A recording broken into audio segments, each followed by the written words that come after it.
Music by Neha studio.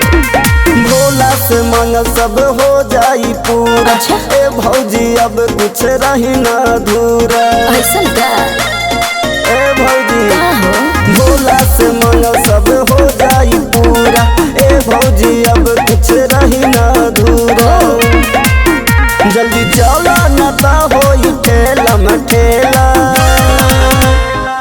Late जानी कर कंधे कावर धल चल देवरू देवा घर चल। लेट जानी कर कंधे कावर धल चल देवरू बोलबम चल।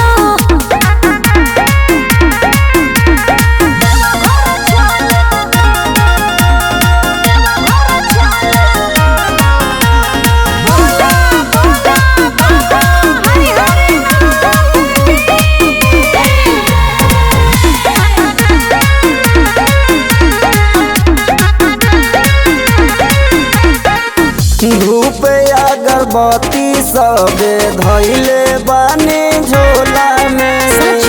करिए उधार बसकती बैजूनाथ भोला में। ऐसन का हो? का सुनता चल डीजे के आगे आगे ए देवरू राह पार करिए भोलेनाथ ए देवरू। जल चढ़ा के घूमल जाई भौजी हो मेला।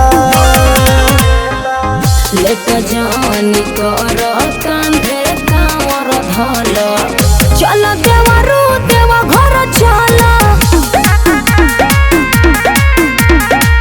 लेट जानी कर कांधे कावर धल चल देवरू बोलबम चल।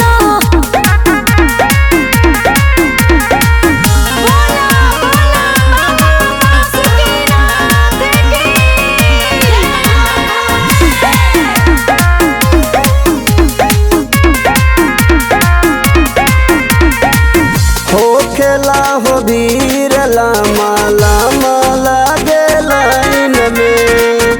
अभिषेक रंजित पूछे कैसे रहबू फाइन में। बोला ए भौजी तो सुना ना बट दिलवा में श्रद्धा भोलेनाथ जी के हो। अब डर नइखे हमके कोनो बात जी के हो। दिल पातर धतूरे चढ़ाई गंजा।